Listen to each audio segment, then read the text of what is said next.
Hello, hello, hello, friends. It's been 2 weeks. Like 2 weeks since I've seen everybody. And I missed y'all. I mean, it was the holidays and it was a lot of family and stuff, but it was a lot of like pretending to like all the people I was around. I hope no one's watching. Um, and I'm happy just to be here now because I get to hang out with my friends. As you can see, I am by myself again. Crystal's internet has pooped out on her, and she is getting a new company to come out and install a new internet for her. So that's fantastic. And Ebony will be coming back next week as well. I missed her. We've all missed her. The Empress, may she live forever. I know. Happy New Year, everybody. Noman Garden, all my friends. It's been crazy. Hopefully, 2024 is a little less crazy. I'm tired of living through unprecedented times. So like maybe we can get a little bit less of that in 2024. That'd be nice. We have next week, like I said, the Empress will be back. Hopefully, Crystal will be back as well. But this week we have some fantastic news that we're gonna be bringing in. Maybe hold on, let me see. Where are they? Are they over? Wait. Look, here comes an awesome guest. Woohoo! Hey, Hello, Sharnise. Jumbo. Jumbo. Hello in Swahili. It's hello in Swahili. Yes. I thank Disney World for my knowledge of Swahili. I know like 6 words. I know a few more words because of Kwanzaa. So today is the last day of Kwanzaa. Kwanzaa is a 7-day celebration. And today's principle is Imani. And Imani means faith. So today, for those who celebrate Kwanzaa, we reflect on what faith means to us. So happy Imani. Happy Imani. Thank you. Yeah. So in Kwanzaa, we say Habari Gani, and Habari Gani means what's the news. And so depending on the day, what principle it is, you answer with the principle of the day. So if I was to say to you, Tom, Habari Gani, you would respond Imani.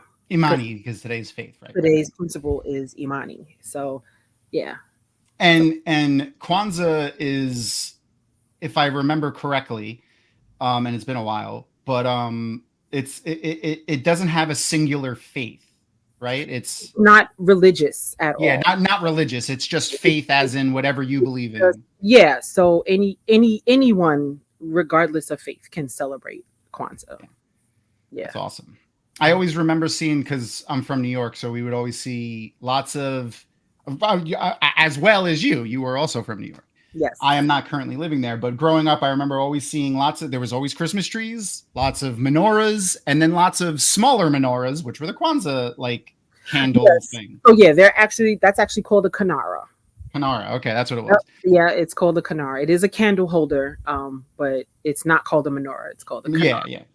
I remember as a kid being like, "Why are there 2 menorahs?" And then my my best friend growing up also celebrated Kwanzaa. His name was Tashawn. Well, his name is Tashawn. He's still alive. He has 2 kids. He's doing great. He lives in North Carolina now. But yeah, so that's pretty cool though. So do you celebrate with family, or is it just something that you do? So with friends, I celebrated the first day of Kwanzaa with friends, and it was really, really, really, really nice. So the first day of Kwanzaa is Umoja, and Umoja means unity in Swahili. So we reflected on what unity means to us in the framework of being a Black person in this country, and it was really nice to hear everyone's reflections on their personal reflections on what unity means to them, and it was a good time, because you fellowship, you're eating, and we got a little history lesson on Kwanzaa because everyone may not be well versed. So that was really nice. So I did celebrate day 1. which is the day after Christmas, which is December 26th. And on Friday, my Watt and Color co-host, Kiba, she actually, her and her husband and her sister-in-law, they put together a Kwanzaa celebration in memory of her mother-in-law. Her mother-in-law actually raised her children celebrating Kwanzaa. And so Friday, I believe it was Ujama, which means I believe it was Ujama. I forget what Friday was, but it's cooperative economics. So the importance of supporting each other's businesses, supporting Black businesses, and everything. So I did that with Kiba on Friday. With some people in the Harlem community, and that was a lot of fun. Just went around to like local businesses, did some shopping, and we actually supported one local business. Oh, okay. It's called Artbox Cafe, and it's a Black woman owned cafe in Harlem, and she needed some assistance, getting some foot traffic into her cafe. And so Kiba and her family decided, well, let's host an event here to support. And the fact that we did it on the day where the principal is Ujama, which is cooperative economics, like it was so fitting. And she was very grateful, the owner of the cafe, her name was Lydia. She was very, very grateful that we were there. Everybody just spent all their money, bought all kind of snacks and stuff, and we celebrated Kwanzaa. We went around the room and talked about what cooperative economics means to us, and things like that. It was really, really a lot of fun. That's awesome. A lot of fun. We did the we stopped celebrating like the Christian Christmas stuff, and we started doing more like Celtic pagan stuff like that. Mm-hmm. Like some of the more origins of some of the more some of the Christmas traditions. Mm-hmm. Just because we just didn't want it. The Christian and Catholic stuff didn't appeal to my wife and I anymore, so we started doing more of that stuff. And then we got tied up with some of the pagan community down here and made some fun friends through there, which was great too. Okay. Just very similar things, supporting each other's businesses and community. And I actually was talking to my wife about that today. I always find it funny. You can tell like the older generations, like the boomers and stuff like that, when they have a friend that has a business, mm-hmm. immediately I feel like one of their thoughts is like, how can I get a discount at this business? Or like, this is my friend owns this, I should get a discount there. Yeah. The younger generations are always like, oh, I should support my friend's business. Like, no, this is your business and I'm supporting you, then I'm going to pay full price. If you choose to look out and offer me a little discount or whatever, I'll graciously accept it.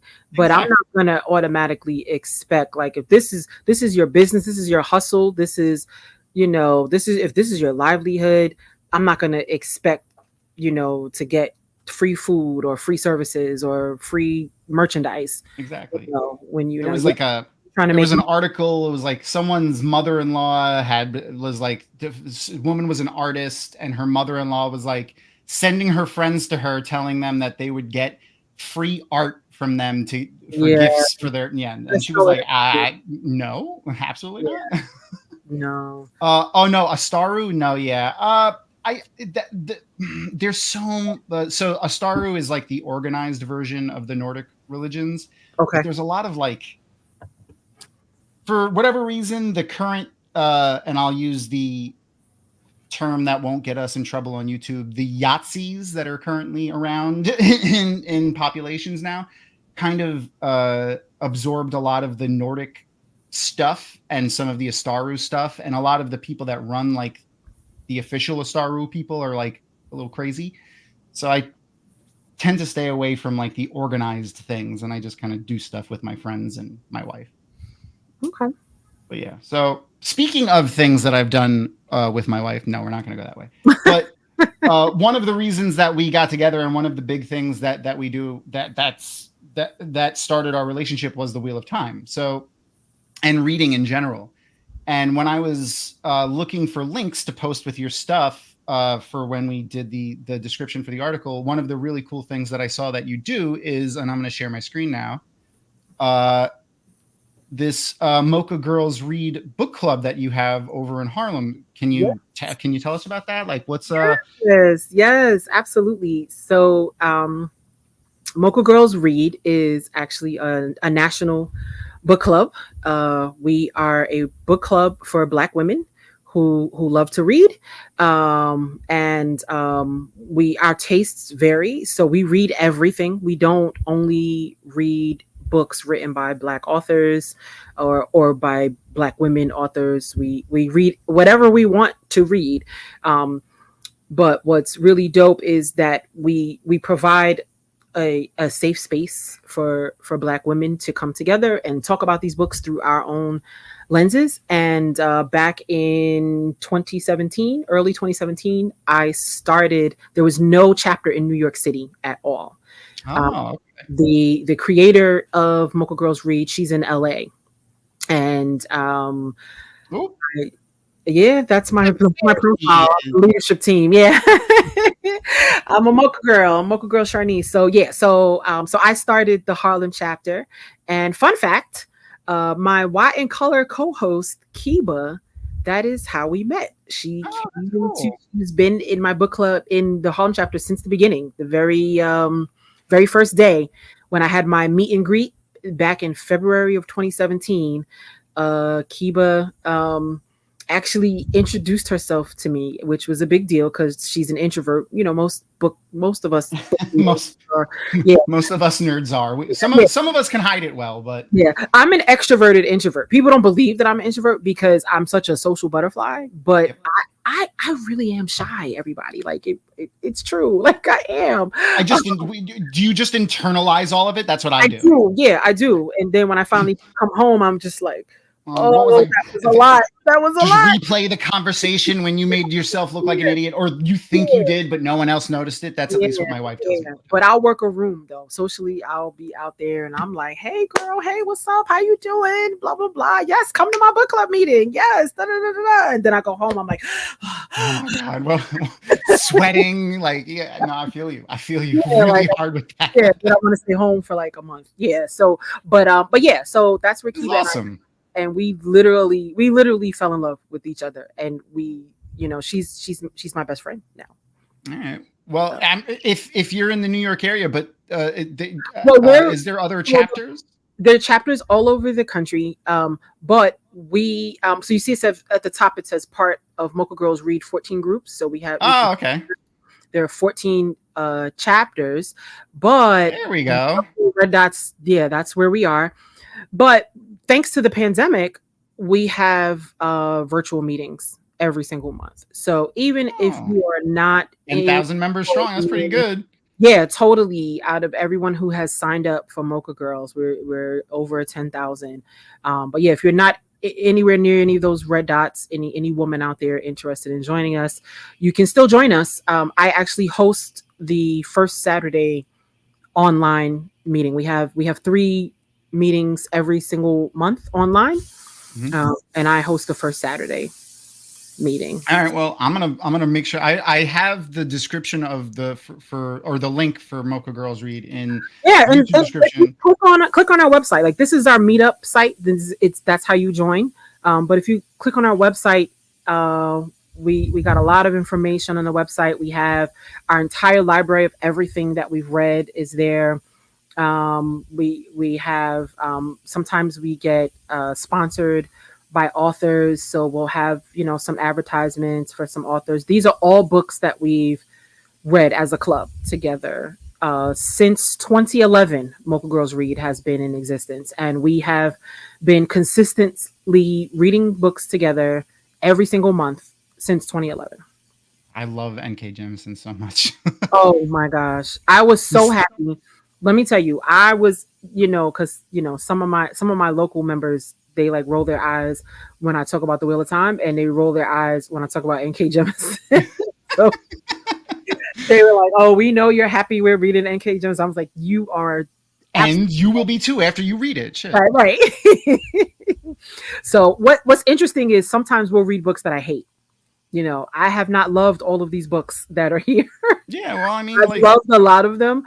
Some of them I was surprised that I would like. Like some of them, I'm like, I don't want to read this book, and then I read it, and then I'm like, wow, I actually enjoyed that. Or I read it, don't like it, get to the book club discussion, and someone else has a perspective that I never considered. And then I'm like, oh snap, okay, this book wasn't that bad at all, you know. And I really love book clubs. That's what's cool about book clubs, you know. Yeah. You get different perspectives, you know. If you stick with it, it kind of forces you to get outside of like your comfort. It does. With a book. I've read books that I never would have. I've read books that I've hated, that I've wanted to throw across the room, you know. But being an organizer, I feel obligated. Like I lead the discussion, so I'm like, I'm not gonna read this stupid book. But others, I've been, like I said, pleasantly surprised. Where I'm like, I'm not gonna like this book, and I read it, and I'm like, oh, this was the dopest book ever. So was the book club where you found Wheel of Time, or? No, I found Wheel of Time back in 2003. Okay. My ex-husband had read the first 4 books, and he introduced me to Wheel of Time, and he introduced me to Orson Scott Card. So I read the Ender series because of my ex-husband, and I read the Wheel of Time because of my ex-husband, but he never got past book 4. So I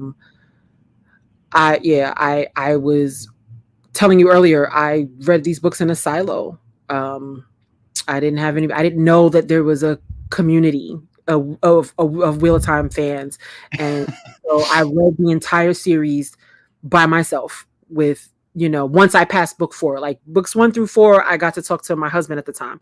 But once I passed book 4, I didn't have anybody to talk to. So I would just read these books. And I'm kind of jealous of Kiba because she's reading, you know, I mean, we're on a break now, but. And they're still your best friend, Noman Gardens? She's reading book 1, but she's like, she gets to study it, and then she gets to bounce off ideas with me, with someone who's already read it, and you know, she has all this insight, and I'm like, wow, that never occurred to me, you know, reading it the first time. But then again, I was just reading it to consume it. I wasn't thinking about, you know, she's almost doing it academically with the podcast. So yes, because she's so good at this. She comes up with these themes. And, you know, if anyone has ever listened to an episode, what we'll do is I'll recap the 2 chapters that we've read. And then I pass it over to Kiba, and she comes up with these themes based on something that happened in the chapter. And then she'll ask me a question like, so Sharnise, tell me about a time when you blah, blah, blah, blah, blah. And I'm like, and I never know what she's going to ask me. She never tells me what it is. So it makes for good dialogue on the podcast. Cause I'm like, wow, you really have me thinking, Kiba, thanks a lot. Yeah. So, but Kiba is, speaking of academics, Kiba is just started grad school. And so she's pretty busy. So that's why we're on a hiatus still. But we will get back. But this is a great time to catch up. If anybody has never listened to Watt and Color before, we have, I think, about 16 or 17 episodes available. We're only at the halfway mark of book 1, but at least if you've never listened to us before, you know, now's a great time to catch up, because we're not putting out any new episodes. And make sure to, you know, go over. I put the link in our chat, so make sure to go over, hit that subscribe button on the Watt and Color page. Like some videos if you know, and give them a listen too. So my YouTube page, the Watt and Color YouTube page. So we're really not content creators. We don't know what we're doing. So none of us do. That's fine. So we don't have any video content on the Watt and Color page. I think I do have one. I did post a video of when Rafe came to New York during Comic-Con weekend. We did a Q&A. We had a Q&A with Rafe. So I recorded it and got permission from Amazon to post the recording. So I do have the recording of the Q&A with Rafe. When he was here, it wasn't a Comic Con event, but it was during that same weekend of New York Comic Con. Besides that, the content that's on the YouTube page is literally just the audio of the episodes. Yeah. So. So I learned how to make videos. Once we learn how to make videos, then we will, maybe we'll come back. Maybe that'll be our comeback. Like once we figure out how to do all the wonderful things you all do, with these live streams and such like that. Once we figure that stuff out, maybe that'll be our big reintroduction into the community. That'd be great. And we get to see your beautiful smiling face more. Aw, thank you. Do you remember any of the questions from the Q&A, or is that was a while ago, right? Oh, that was a while ago. But people basically asked questions about season 3. Always. Asked questions about why didn't you include this? Why did you include that? Things like that. But I have it on. It's there. Okay. If you wanna, I'll find the link. And Matt Stagger posted your link tree too. So. Oh yay! Thank you. Yeah, Matt Stagger is Matt Stagger, Iris Bear, everyone's so helpful. That's the greatest thing about this community. Like, just thank you so much, Matt Stagger. The support that the viewers give us, and that we all give to Wheel of Time, both the books and the show, it's fantastic. It really is. And I just want to say, Tom, thank you for having me. Always. Like I could never dare to think I could fill Ebony her shoes. So no one can. No one can. So sure. This is a real treat. So thank you so much. Absolutely, and we got to have you back. I don't know if the internet can handle it, having both of y'all on the stream at the same time, but we gotta come back. Maybe come back for another episode once she comes back. She'll be back starting next week. So I'd love to. Yeah, just let me know. I'll come back. Okay, absolutely. We'll talk after the stream, but like whatever episode that speaks to you, like if there's an episode in particular, we'll figure it out. Okay. So for those that are watching along, if anyone hasn't before, we're going to be doing the watch party over on Twitch. So if you want to watch along, like with that, you can open up both tabs. You can mute just our talking on Twitch and just watch the show, or whatever you want to do, so that you could watch along and not have to listen to us talk in two places or any place. That's entirely up to you. And if you want to watch along without going onto Twitch, like if you don't have your Amazon Prime hooked to Twitch or whatever, I will have this handy dandy timer that I'm going to reset, because it always starts whenever I turn it on. And I'll leave that on during the stream so that you could follow along. I'll press play on both. I'll line up both sources once we get them going, because they kind of hard to control. What up, more shoddy? What's going on? We're going to get started on episode 3, which is what might be. I almost said who might be. And episode 3 is like the Nynaeve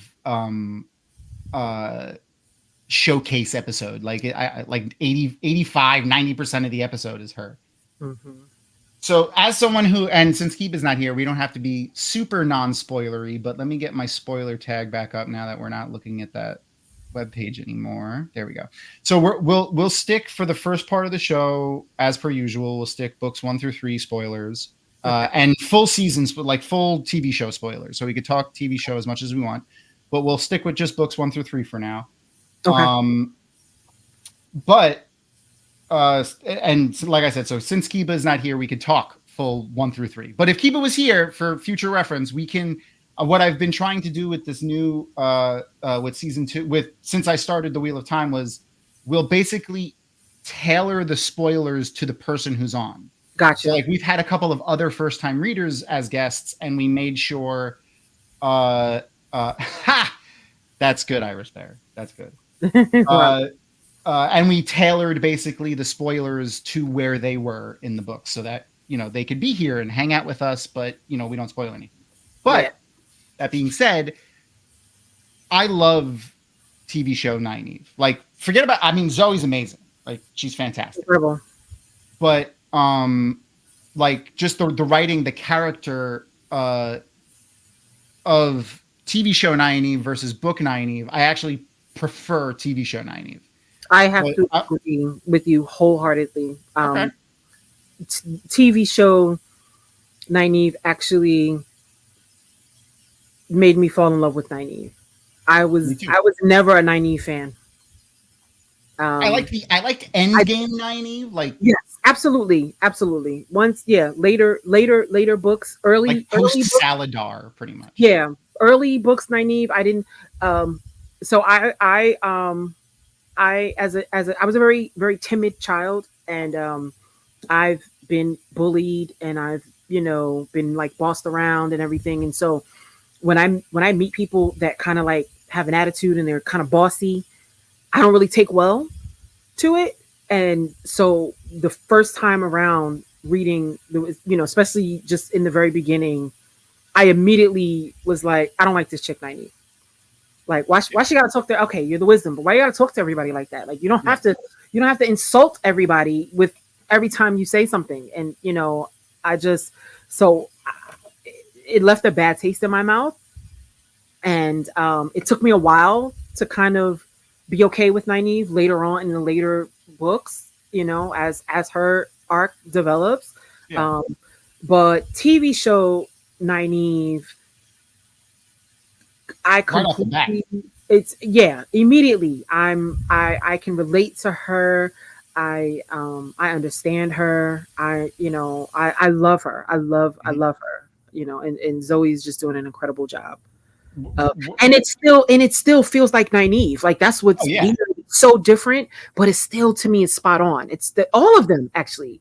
100%. The casting for the show, like, even the people that I've spoken to that aren't like toxic and stupid about not liking the show, like, which is fine. Like, if you don't like the show, that's perfectly fine. Just don't be toxic. Just stay away from us. If you don't like the show, stay off of our just stay out of our community. Like, if we're if we're in a community, not like it. Here's the thing: if we're in a specific community where we're talking about the show and we all like right. Why are you still following along with us? Like, go somewhere else to talk to people who don't like it. Like, I'm not saying our community, because our community is very inclusive, which I love about our community. But I just don't get, like, okay, you don't like the show, then don't watch it. Yeah, that's what I'm saying. It's not like the books are gone. Right. The book, Oh, the show destroyed the books. How is that possible? Like, my books are still they're still exactly. there. They're right there. They're still there, they're not destroyed, so I don't know. Twatcast, Tom from Twatcast, he is not a fan of the show at all, but even he admits the casting is amazing, the acting is amazing, and it's fine to have an opinion that's not like, no one's asking you to we're not sheep, right? We're not asking group think. Like, that's not what it is.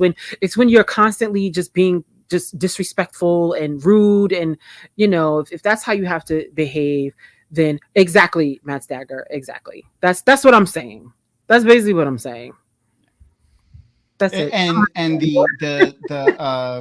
but like we were saying, like, Zoe has been fantastic. So, like, even the people that don't like it admit that the acting is great, and like the costuming and the art is fantastic. But right from the opening scene of episode 1 from season 1 with the woman's circle, like, I loved that scene for so many reasons. But one of the main ones was it gave so, like, in the book, Nynaeve's braid tugging and clutching and all that stuff,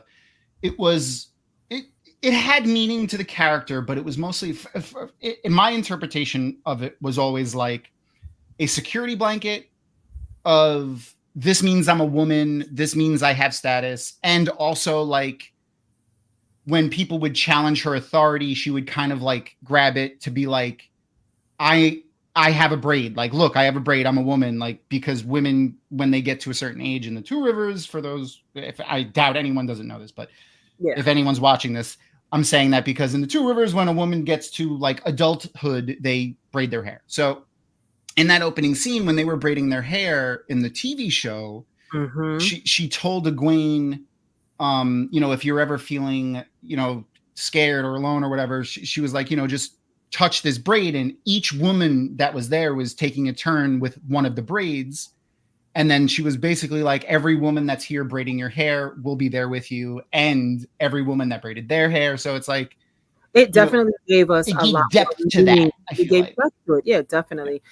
When I would first saw Nynaeve tugging her braid, I felt like she was just throwing an adult tantrum, and it pissed me off.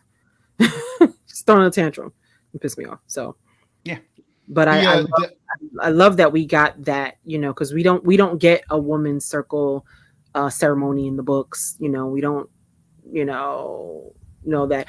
Yeah, I agree. Yeah, definitely immature. That's why I said she throws a tantrum. Definitely an immature thing. She's definitely insecure too. Like she was absolutely young, and she, and she's seen as someone who, she has to constantly.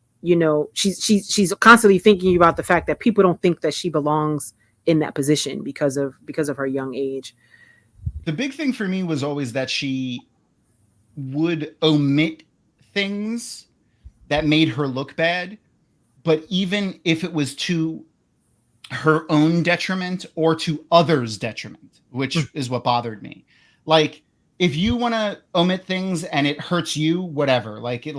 But when you start not telling people things or keeping facts or information from people because that information is going to make you look bad, or changing it in such a way that, can change the outcome of something in a negative way. And it did in the book sometimes, which is a spoiler, so I won't say right now.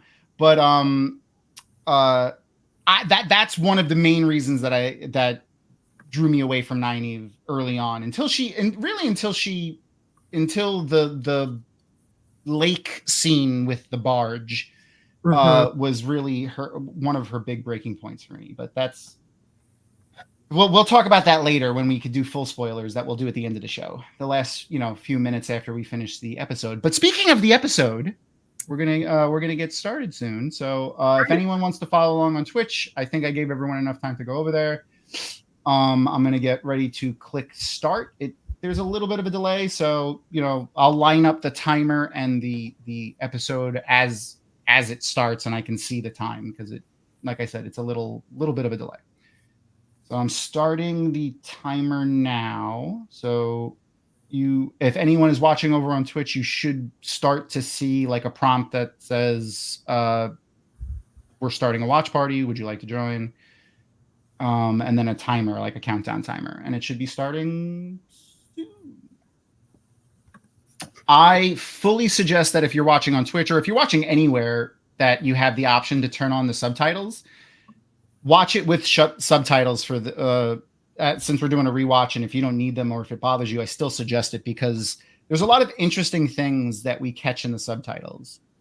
Names of characters sometimes that aren't named in the show, or aren't named at the same time, or even there's some interesting stuff in the I forgot what it's called, hearing challenged, like audio descriptions of the scenes or something, visually challenged audio description of the scenes. Like you'll have text describing the scene to you, and there's been interesting things that have come up with that too. So I suggest trying it out with both of them. Anyway, all right, so let's see. We are at 51 minutes. Let's get this started. All right, so we are almost lined up. Let's see. All right, so the time should be pretty close now. Yeah, all right. We are like half a second off, so that should be fine. So Nynaeve is standing in front of the arches. Anyway, all right. So the arches. Now, we don't really have a lot of imagery from the Wheel of Time, The only image of the arches, I don't have my big white book here, but I think I still have the picture somewhere downloaded probably. Of the arches is from the big white book. And the arches look pretty similar to the ones that we have here. Except they're kind of joined together. But other than that, they look pretty similar. But what do you think of the arches as depicted here? I'm still catching up. Oh, okay. Yeah, I'm still getting. I should have done this earlier. No, you're good. You're good. Well, I distracted you earlier. Yeah, chatting before we jumped in stream. So everything, yeah, and I'm like, oh, now I forgot my Twitch password. Nah, you're good. You're good. You're good. So, if you want, you could just put it on your Amazon Prime, and like I said, just follow along with the timestamp. Whatever's easier for you. Yeah. But anyway, so the arches here, I really personally, there's a lot of like filigree and like carving in them, and I really like it. And in a second here, or it might be when she goes in the second arch. One of the arches is broken, so we saw it a minute ago. When they channel into that arch, the broken one, the channeling kind of, you could see it kind of growing through the filigree. If you pay attention, it's only like maybe 1 or 2 seconds. The broken one fixes, like the channeling continues through the filigree and the carvings that aren't there and connects back over to the other side. So it's pretty cool looking. I'm here. I'm in the watch party now. Yay! Okay. Yes, Happy New Year, everybody. Happy New Year. Sparkle Spran, Iris Bear, everybody. Noman Garden, even you, buddy.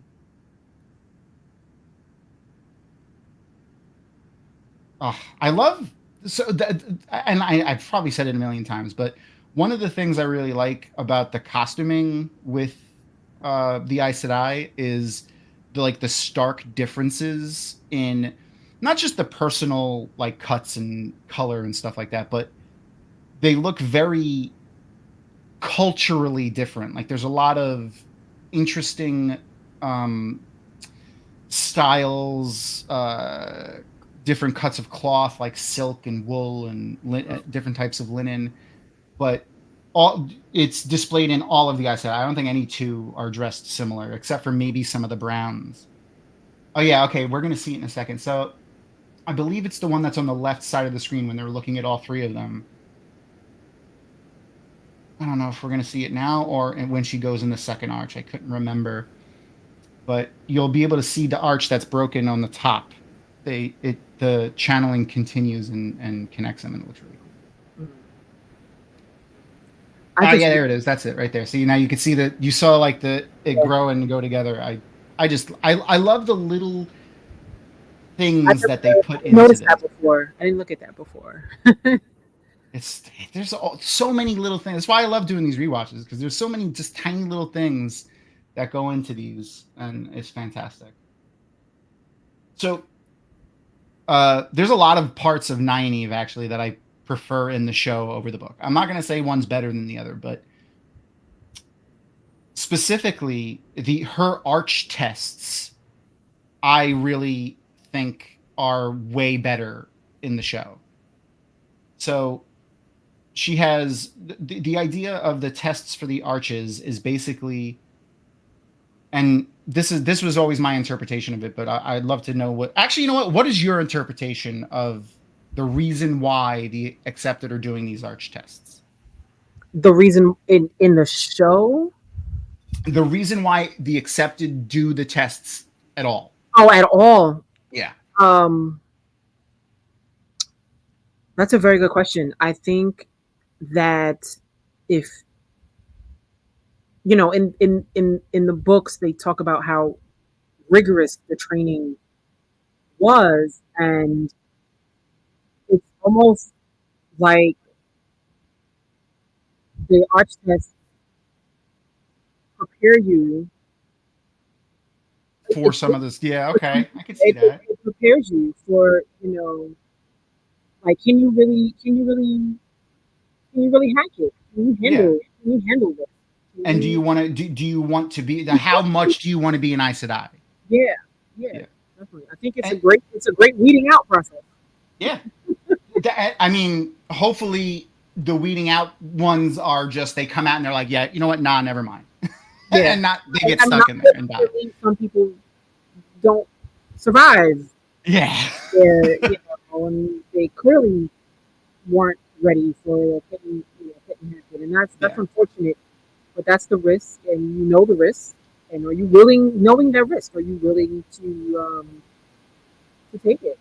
100% agree. The music in the score for season 1 was great, but season 2 has been fantastic.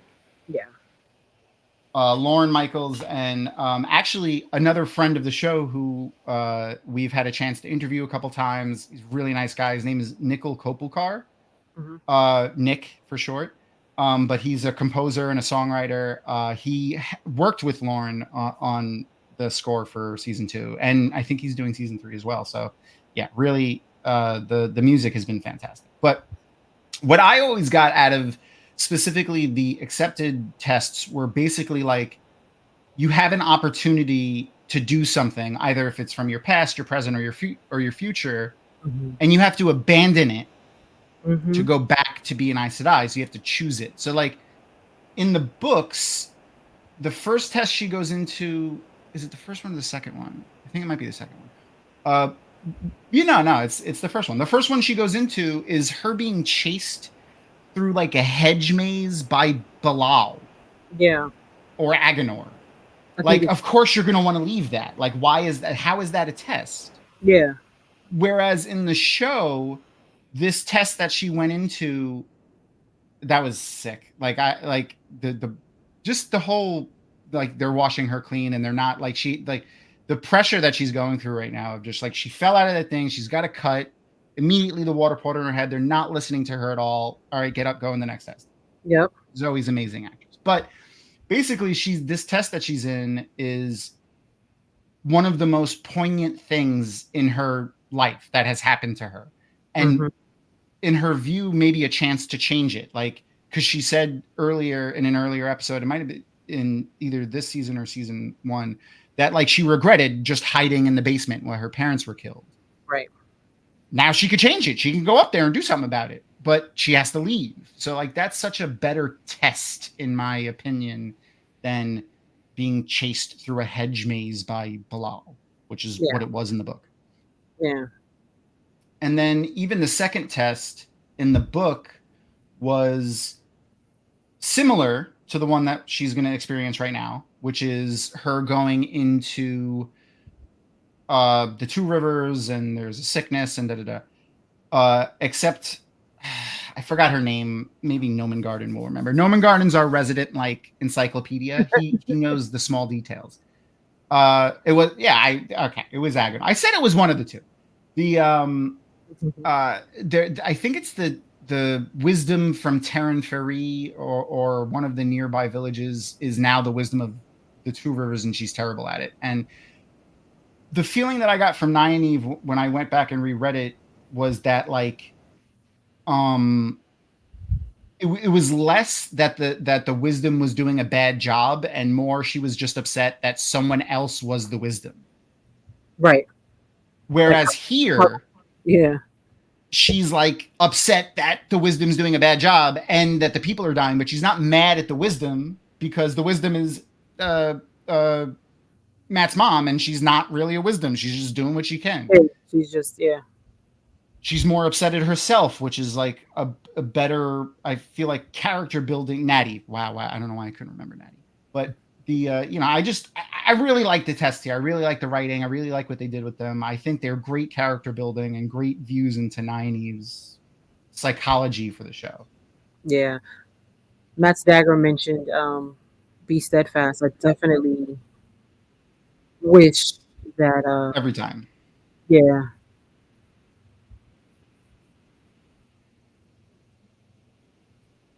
Yeah. I mean, that is pretty much what it is. Like with the Maxwell, they're like saying basically you have to choose to be an Aes Sedai over everything. Mm-hmm. And specifically, they said like if you're doing this for someone else, you won't make it, which makes sense, especially with why she chooses to stay in the third test. Mm-hmm. I still even though I haven't watched Game of Thrones in a long time. I don't know. Mm-hmm. I don't know if did you watch Game of Thrones? I read the books and watched the show. He was Roose Bolton, Tam Althor, the Michael Mickelson or Mm-hmm. something like that. Mm-hmm. He played Roose Bolton, so I still can't not see Roose Bolton when I look at him, even though I haven't watched it in years. I think he did an amazing job because I saw Tam Althor. Okay. His whole demeanor was much more kind. I mean, he definitely embodied Tam well. That I had no problem. I didn't even think about Roose Bolton. I don't know why. I don't know what it is for me. It was just so poignant, the red wedding and stuff, I think, in my head. Oh, there's Arosa. Hello, Arosa. Michael Mickelhatton. That's what it is. Mickelhatton. Did you read the Game of Thrones books? Yes, I did. I like the show better than the books in most cases. Really? Yeah. Honestly, I don't think George R. R. Martin is the greatest storyteller. I think he's great at dialogue and character building and world building. So I'm in a Facebook group, a Song of Ice and Fire Facebook group, and someone just pointed out she's rereading book 1, A Game of Thrones, for like the 100th time, and she just noticed something about Cersei's clothing, what she wore to Robert's funeral. And it was she basically mimicked Rhaegar's armor. So she never wanted to marry Robert. She was in love with Rhaegar, and so when she goes to Robert's funeral, her clothing is mimicking Rhaegar's armor. Yeah, I never picked up on that, and I've read that book a million times. I mean, like there are very subtle. There are a lot of little details. I mean, he's a great writer. I'm not saying he's a bad writer. I wasn't absorbed by the story as much as I was other things. And then there's just some things like he kind of wrote Dany into a situation where I don't think she's going to want to leave where she is currently.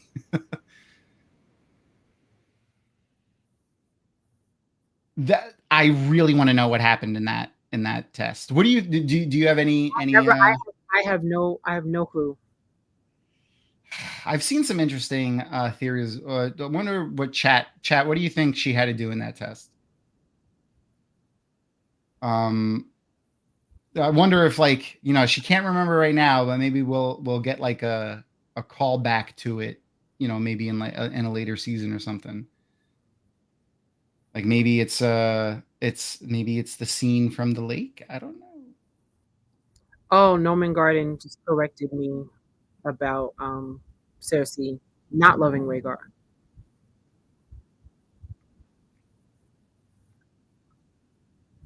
Oh yeah. Well, she did it. She probably did it because Robert hated Rhaegar, and she hated Robert. So they're just on some spiteful type stuff.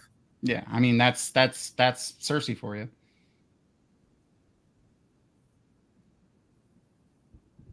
They were definitely likable. I didn't say I like them as people, but his character building is good. Like they're good characters. Yeah. I hate most of them. Yeah. But that's also indicative to a well-built character.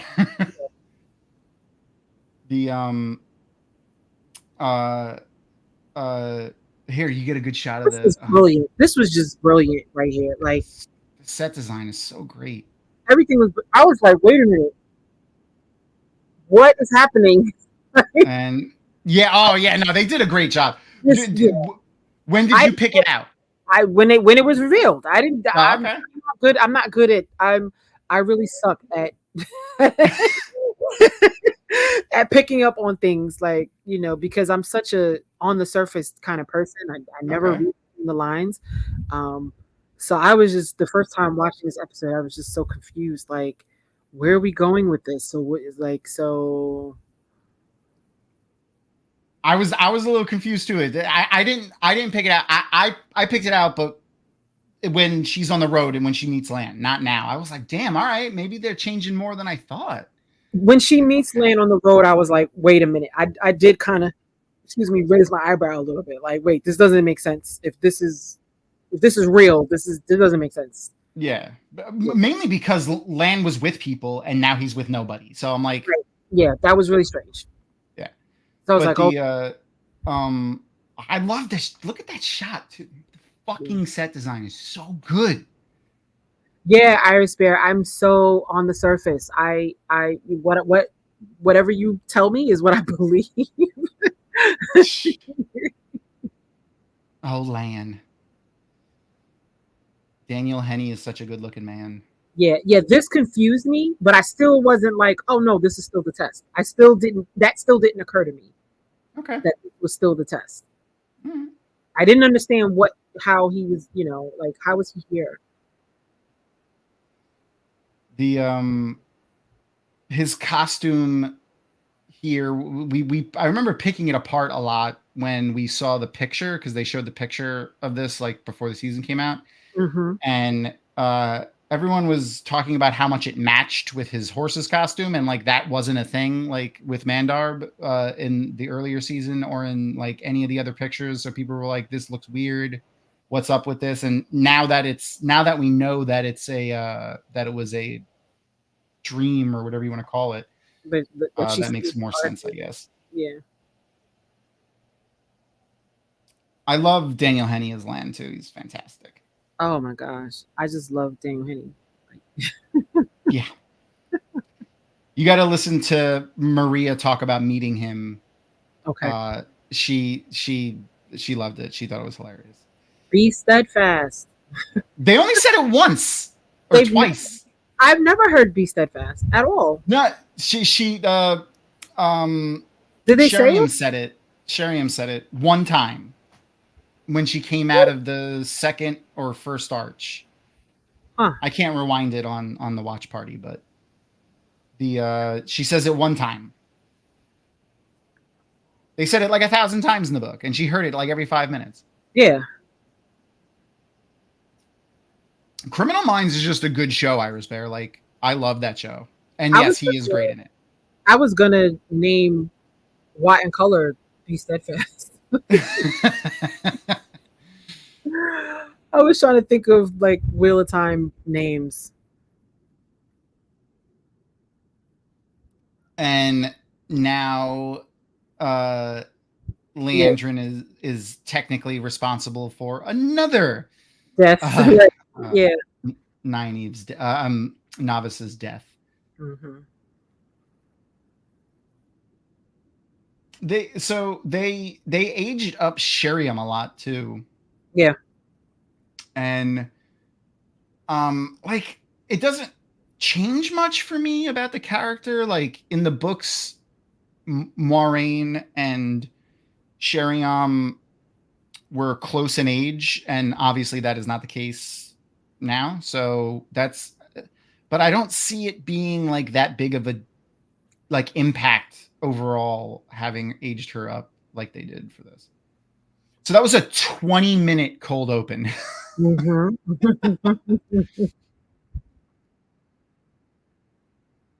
Yeah, that's what I'm saying. Master. That whole thing was the cold open. Okay. Yeah. And here we go. Mm-hmm. And this is where, and I'll wait till after that. Oh my god, they did a good job with this season. They made Loyal look a lot bigger than everyone else. Like they did well with now that we actually have a full budget. I think they did really well with that. So this was the first time I actually did predict something. Okay. That happened when they killed Uno. Immediately, I said, Uno's going to be a hero of the Horn. Oh, that 'Cause I was like, there's no way that we would riot if we got no more Uno for the rest of the series. We would burn it down. Like 100%. There's no way. Like Amazon knows this fandom well enough to know that we would not have it. So immediately when they killed Uno, immediately that's the first thing out of my mouth. I was like, "He's gonna be a hero of the horn." Like I knew it. And just Guy Roberts in general, I love him. I was very proud of myself too because I don't usually predict things.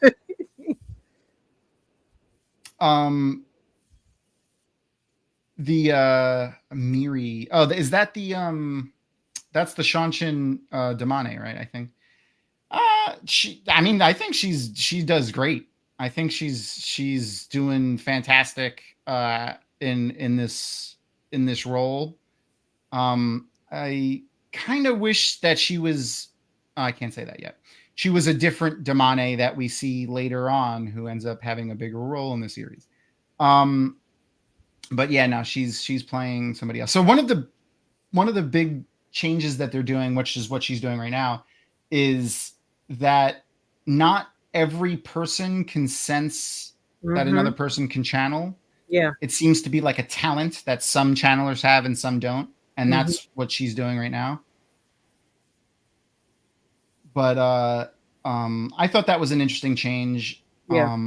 It makes sense because of like just a storytelling perspective. It makes things a lot harder when everyone can just sense that everyone can channel. Yeah. As soon as they walk into a room.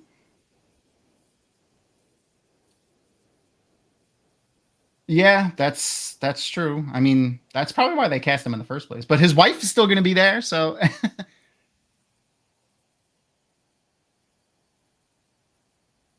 I also like how there's no issues like with the Shanshin army. Like we just had like that's a Shanshin soldier just stepped up is a woman. Like in most of the in all of the countries in Ranland, except for the borderland countries, but like they still don't fight like in the army. Like some of the women fight, but not like as soldiers in the army. Like we don't see that happening at all. It's just like the wives of like the soldiers or the officers sometimes showing up in the fighting. But like that's just a regular foot soldier and there's a woman there. So I in some ways the Shanshin are a little bit progressive about things, but in most ways they're not. I'm just glad this show didn't make us like them. Oh no, yeah. I was worried about. I was like, this show is making me like people that I didn't like. I got a little bit of hate. Not really. It was just funny. Because I compared Uno to like a dog, like a pet, because that's kind of what he was to Loyal.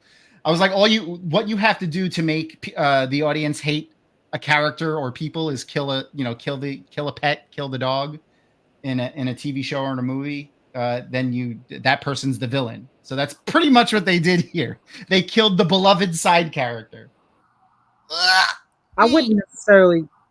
I don't want to look at that. Especially the reason why I said it was just because of the. Oh man, that was rough. Sorry. I hate that scene when they're at the side and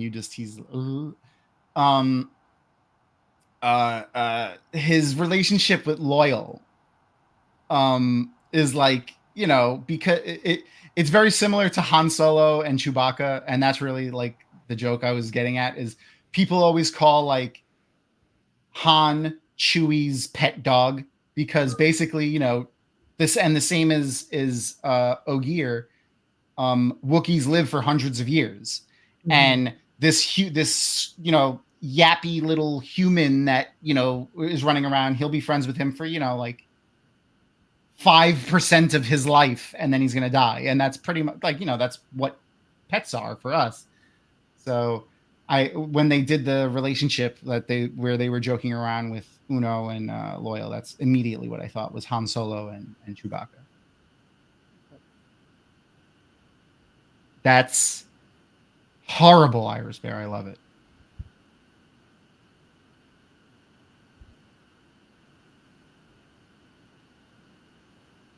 Fun fact: Guy Roberts said that this was his wife's first day on set. This was her first scene that she filmed.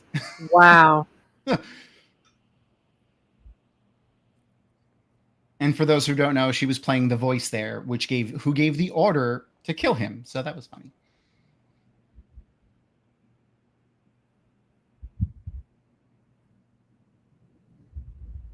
So, what did you think of having this bit with Logain being in Kyrian and meeting with Rand like this? I'm figuring. Wait, what?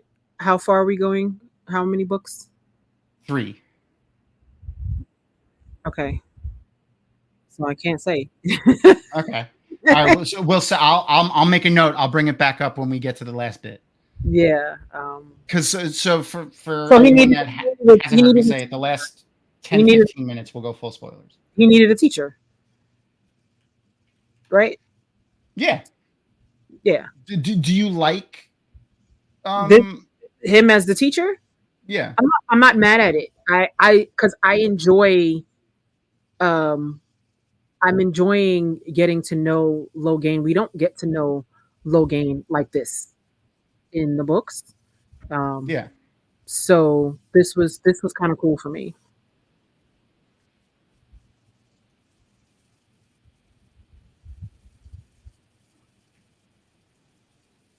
I mean, and Alvaro Morte is fantastic. He's incredible. Yeah, incredible.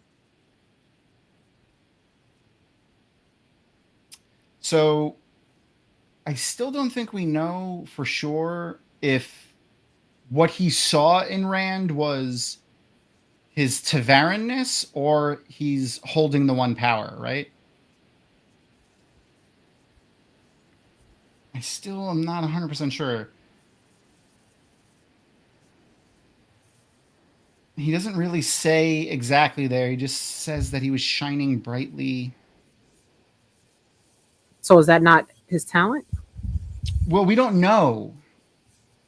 I mean, it is in the book, but like we don't know if that's what, like, I'm not sure if that's what he was seeing there. So in the book, the seeing the Tavaran is tied to channeling. Mm-hmm. And when you lose the ability to channel, you can't see that anymore.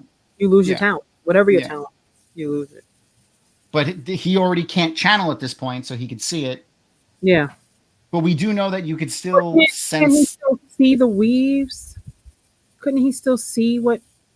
If it's channeling that he saw, then yes. But if it's his Tavaranness, then it shouldn't be. So it's still not sure.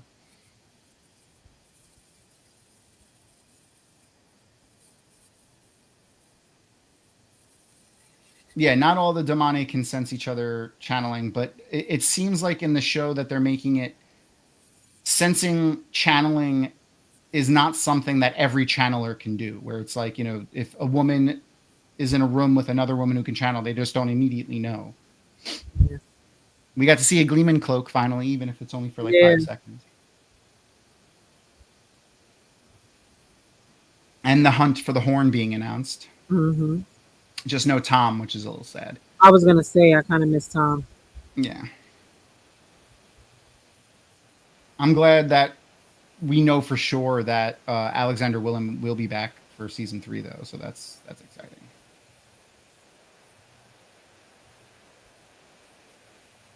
Yes, that's it. I mean, that's probably a big reason why most stilled / gentled channelers don't last very long.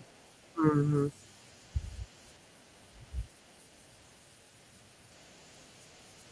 Yes, Iris Bear. I agree. 100%.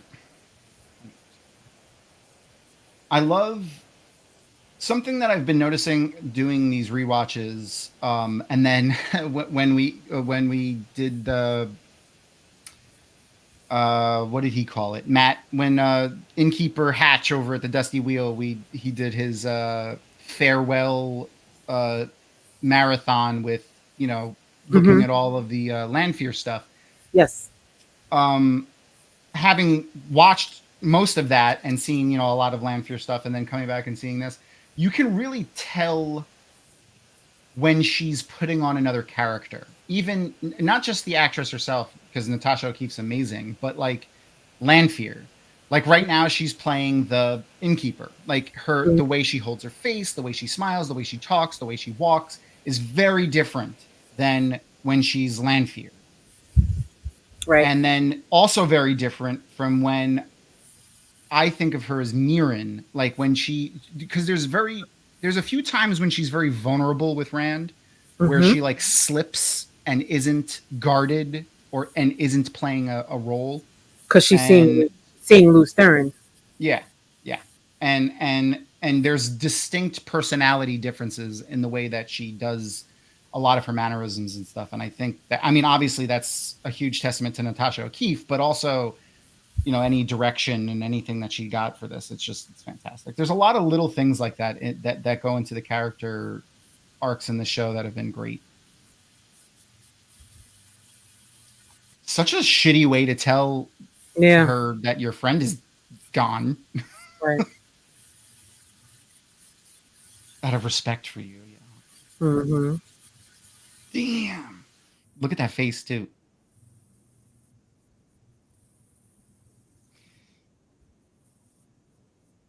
I love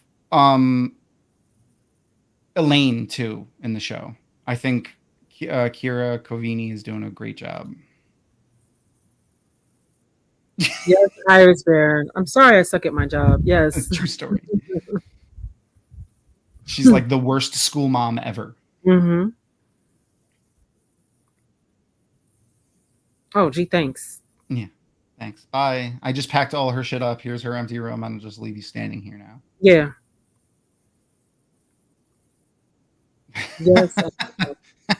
Exactly. That's funny, Andrew. Thousands of years and the best support that they can offer, they being the Aes Sedai, zero support. Yep. Sounds about right. There's no like it's literally no, like suck it up. Yeah. But take your time. We don't have any psychiatrists come in, like just talk to her a little bit. Like, damn.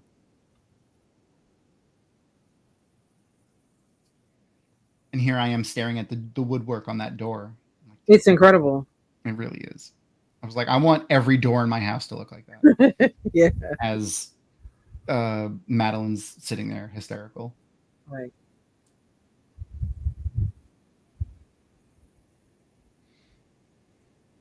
Oh, man. And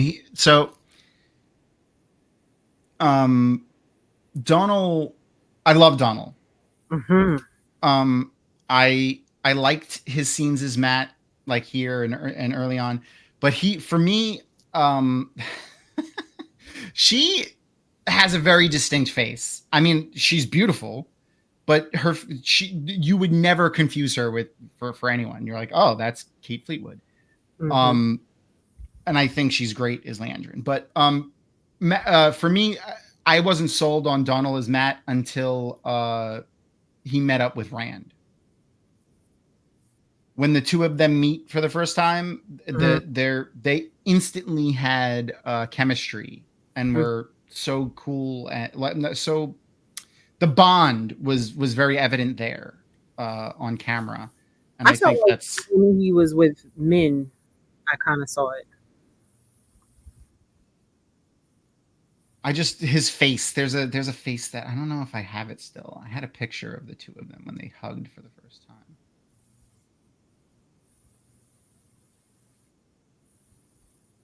No, I don't have it anymore. Well, poo.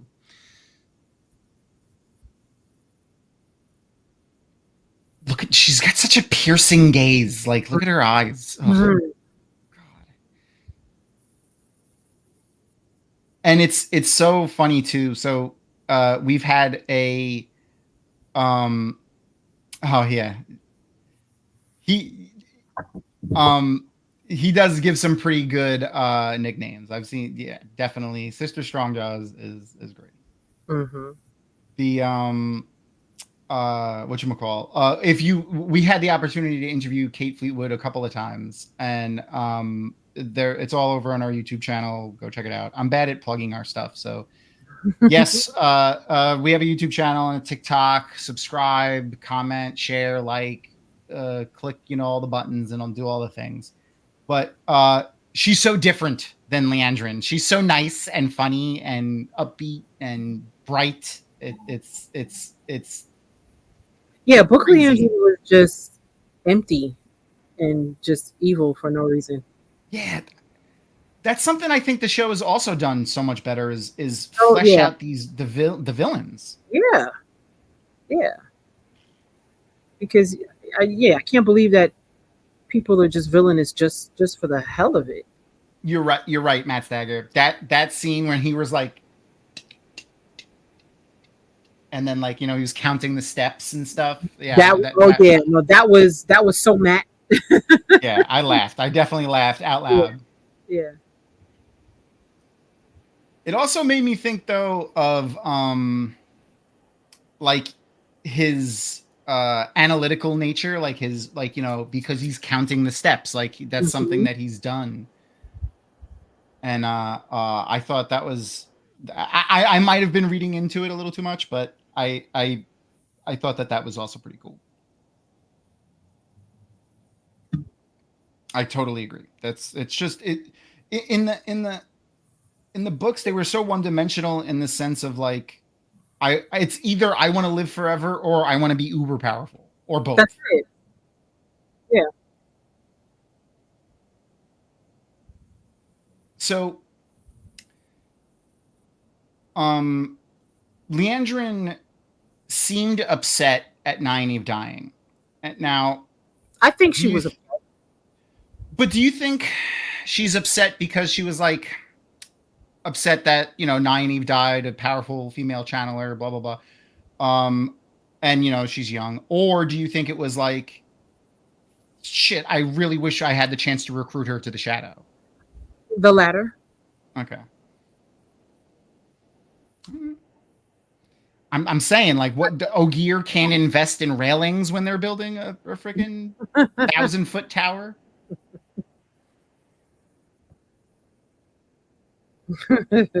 There's railings nowhere in this entire tower. Nope. It's another test. Can't walk in the White Tower, can't be an Aes Sedai. Right.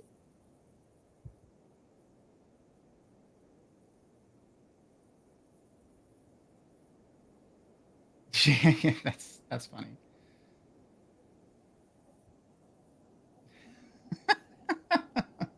The arrogance. Oh, here we go. I love the party scene. The party. So I got to talk to Davina Lamont and Sharon Gillum. They do makeup, hair, prosthetics, and that's Davina, and Sharon does the costuming. Mm-hmm. They nerded out so hard when they talked about this scene, because they really enjoyed the meshing together of the like Japanese hair, makeup, and clothing with French 16th century, 15th century French hair, makeup, and clothing. And you could see it here. Like some of the women's hair have like traditional Japanese, like the rolls with like the hair sticks in them.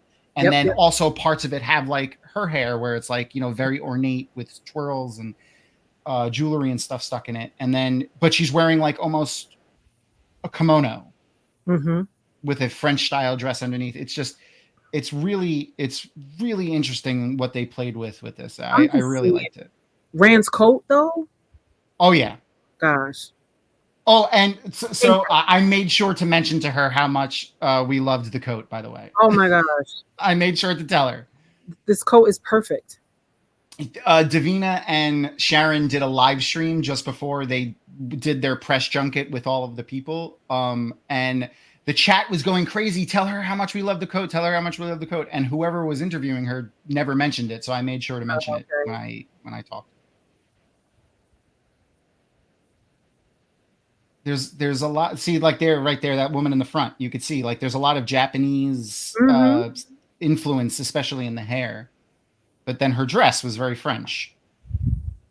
Most of what that guy's wearing was French. Are those Yeah, those are herons. Yeah, those are all herons.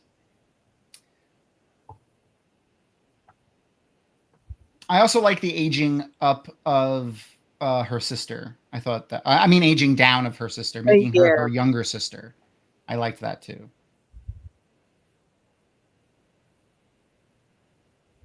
Oh yeah, I never thought about that. That's true. That's very true. Mixed like he always did a lot of the of interesting mixings of things. And then look at uh Lanfear's. She's wearing just straight up a kimono. Kimono, yeah.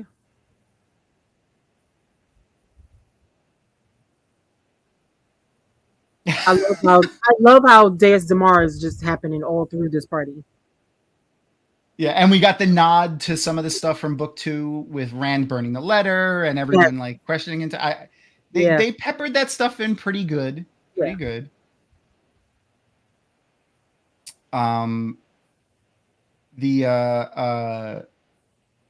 This whole like the aristocracy instituting the hunt for the horn to just get rid of some of the poor people was an interesting addition to this too. It was very interesting. It made it seem more real. Yeah, 100%. And it's gonna lend to, I think, later on when Rand comes back here as a slightly in a slightly different political position than he's in now. Mm-hmm. I think we're going to see some interesting changes to things, and probably or a reference to this situation specifically.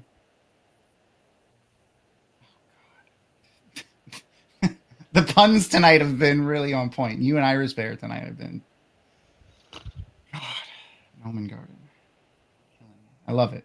I love it. It hurts so good. The terrible puns are fantastic.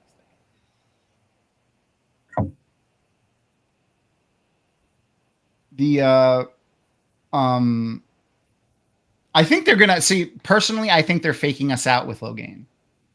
In what way? I don't think he's going to be Rand's teacher. I think that was I think it was a fake out. Okay.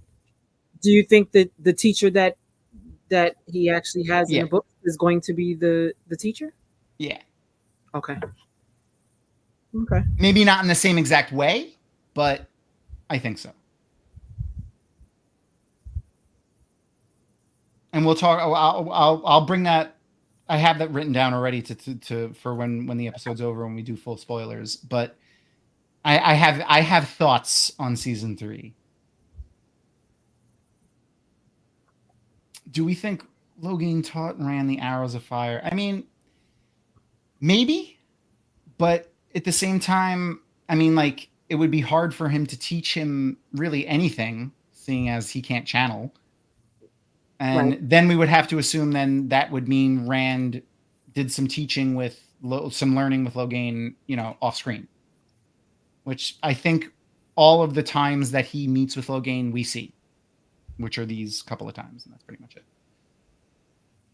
We don't see any indication of a time jump, like days having passed where he was working, doing his thing with Logain and had opportunity to do that. So I don't think so. I think maybe he got the idea from seeing other people channel. And I don't remember the exact timing of it, but Suan does her like fish knife, like knives that look like a school of fish floating around her right before that. So I don't know.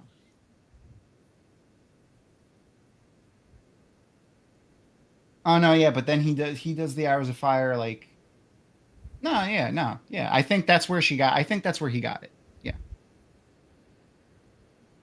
Or got the idea of it, maybe. Because, a lot of different little points of fire to hit lots of people.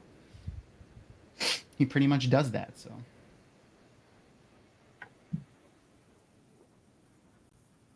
Is it because of plot? Is that the reason, Max? Is it plot?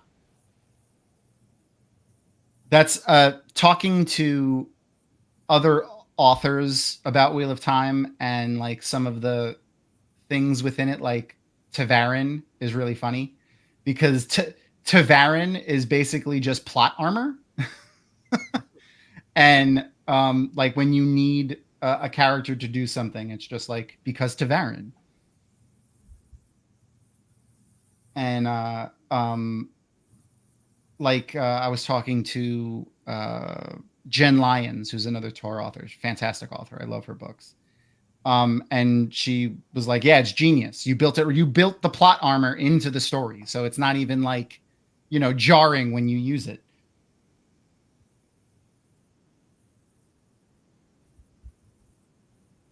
Yeah.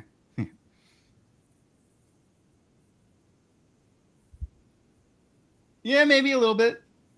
So do you think we're gonna see Sharnise, do you think we're gonna see Lews Therin? Like, do you think we're gonna see Lews Therin, like a visual representation? Do you think we're just gonna hear a voice? Like, how do you picture it? I think we'll hear a voice. But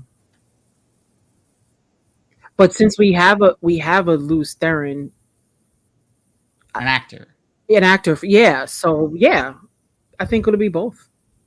That would be cool. Maybe see him like all disheveled and dirty and like messed up and stuff. Maybe Rand looks in the mirror and the reflection is Lews Therin or something like that. That would be cool. I'm picturing the scene, and I think it's that's book 4. All right. I was picturing the scene when he's talking about smashing things.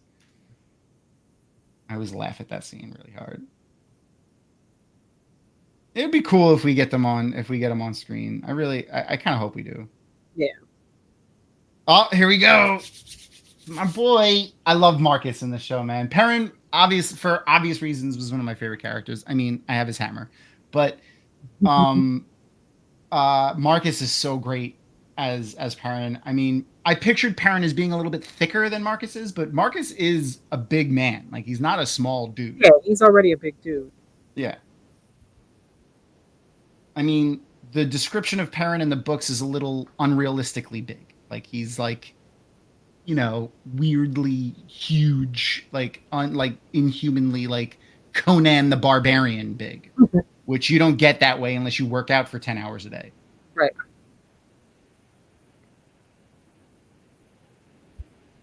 Yeah, I guess so. Yeah, I guess that's a good point, Max. I never remember that cold open. I always forget about that, but that's a good point.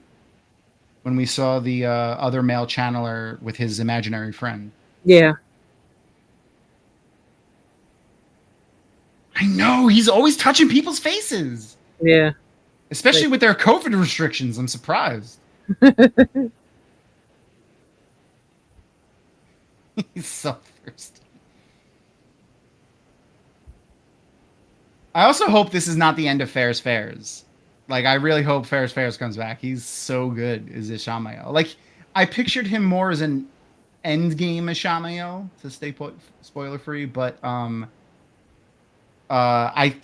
he still is great. Like, I think he pulls off like this like creepy, charismatic, uncaringness that Ishamael had about pretty much everyone of this time. We come. Yes. So exciting. The goodest boy ever. Mm-hmm. Another thing I think they did great is the wolves. Like, I love the way they do the wolf visions and everything. Like, I really like it a lot. Yeah, those wolf visions are very interesting. I think they're perfect even for like book accuracy. Like, this is probably what Perrin sees in his mind's eye. Like, when the wolves are sending him all the feelings and smells and things like that, his brain puts together a picture and that's what he sees. Mm-hmm. Like, that's how he describes it in the book too. I think they did great with that. I'm glad that we don't have like Look Who's Talking 2, like talking animals with like, John Travolta and whoever the other one was. Because that would have been a little too much, I think. A little weird. Yeah. Oh, what's his name? This guy that they got playing Elias. Elias? What's up? You talking about Elias? Yeah, yeah. I always forget his name. Something Beetle. Yeah, I don't even know his name. I think it's something Beetle or B. Someone said Norman Garden said Gary Beetle. Gary. Okay. See, Beetle. I was right. I had it. I'm proud of me. You should be proud of me too. I think he's doing a good job as Elias. I'm excited to see when Elias takes a more deferent role to Perrin, when Perrin starts being more in control of himself. Mm-hmm. Yay! I'm just proud when I remember things. It doesn't really matter what it is. It could be like what day it is, that I had an appointment, like anything. If I remember something, I'm just proud of myself. And here we go. Sneaky little Min. I'm still not sure how I feel about this whole subplot with Min, but that's because we haven't seen it completely play out yet. Right. Like all of her, you know, uh, motivations and the leverage that they had on her and stuff. I want to see more of this before I make a full decision on it, but Mm-hmm. it's interesting at the very least. Yeah. They definitely have time. The though what do you think? I think it would have played out like this had the Aes Sedai known about her powers. What do you think? In the books. Because it's just Moiraine that knew in the beginning, right? Oh, everyone would have tried to leverage Yeah. her powers. Yeah. See, like, look at her face right now. She's Marion now. Well, I think she's a little bit Lanfear there. She was a little crazy. No, yeah, she's definitely Lanfear right now.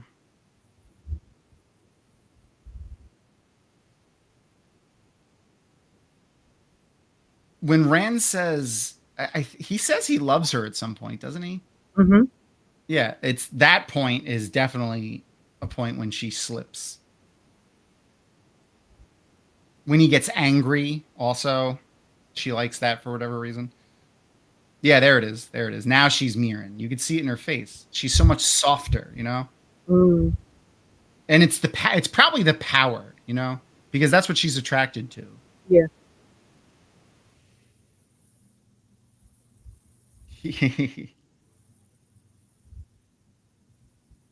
I agree.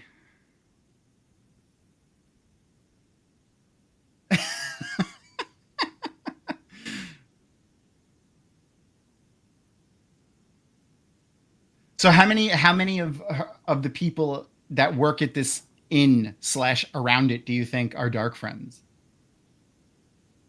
Probably quite a few. Yeah, she seems to know a lot of them. She talks to a lot of them very with a lot of familiarity earlier before this mishap. Okay, I could see that too. Compulsed, yeah, I Yeah. can see that. I'm still of the opinion that she is compulsing Rand almost this entire time.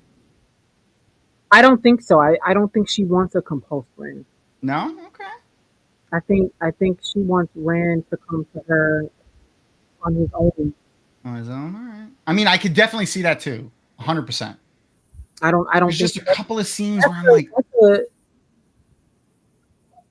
that's a okay. All right, we're only in book 3. That's another Forsaken thing. yeah, that's true. Wow. And here's Egwene just down there, bull rushing her way through the stuff that she has no idea what she's doing. Yeah. If you channel into that wrong, does it explode? She doesn't know. She has no idea. But you can't tell Egwene anything. She's gonna still try. She's also using her hands here, which is interesting. Oh yeah, she did.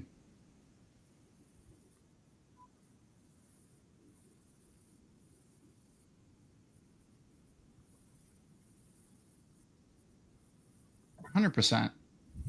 That was always something that I really enjoyed about the Wheel of Time is that, and I know it could fall under the issue of like hide your gaze, but not call or bury your gaze. Yeah, that's the term. Where it's, you know, just the fact that they never call out like the sexuality of the characters, but like it's never used against any of the characters, even the villainous characters, even like the White Cloaks and stuff. They never use people's sexuality against them in any way, and I like that. It's just accepted. Some people are queer and some people are straight, and no one cared. And I kind of like seeing that in media, because then it just, you know, makes everyone more comfortable. It brings it more into like the regular things instead of making it like an issue, I think. Though there could have been a lot more queer relationships on screen in the books than there were. And Robert Jordan's whole pillow friend thing was a little much of an issue. Yeah, the way he made them kind of like grow out of it after they left the tower was a little bit much, but still pretty good for, you know, 1990s old white dude that has no idea how to how to deal with that stuff.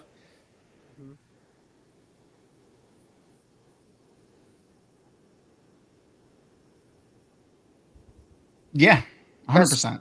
Iris Bear, yeah. 100% Iris Bear. This Matt is also yeah. Go ahead. I'm sorry. No, you go. Oh, I just loved this whole. I love this whole scene. Me too. I just love this Matt too. Like I love the whole everything that they're doing here. But I this version of Matt was just interesting for me. Garden doesn't like Matt in fancy clothing. I kind of like Matt's outfit. I love it. I dug it. Okay, I could see the Tyrion pattern there. Maybe. I mean, like this is like what, rich horse trader Matt. Yeah, right. Man with his hair down.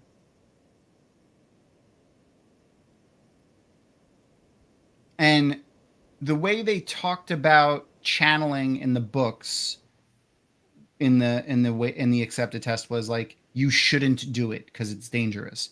But the way Sheriam mentioned it before was she said you will be unable to channel. Mm-hmm. So within the test, so that's another little interesting thing. Mm-hmm. Do you think it's because she's so powerful that she could channel, or do you think it's maybe like? I think because she's so powerful. She's so powerful. I was thinking maybe it could be like I think they just didn't think that anyone could channel because no one was ever strong enough to do so. Okay. That makes sense. That makes sense too. Like maybe they were just like, you can't channel when you're in there because no one had before, and it was just because they weren't powerful enough. All right, yeah, that makes sense. I mean, just like, you know, there's a certain thing that gets healed because they can never be healed. Yeah. Just because you didn't know how to do it doesn't mean you can do it. Fair. And now we have, they've been doing good at these like callback scenes. Yeah, so this is from her first arch. Yeah. She's repeating the thing with her mom, and then like the bit with Moraine when she goes to heat the water up, you know, like in episode 1 of season 2.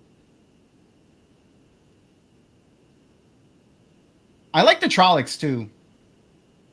In this, I like how they do the Trollocs.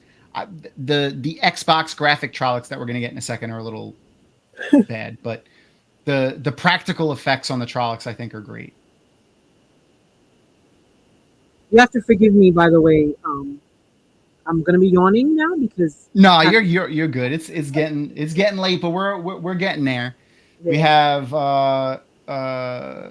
whatchamacall, we only have about 6 minutes left, so of this episode. I feel you though. It's been, I mean, it's the first day of the year, but it's Been a rough weekend.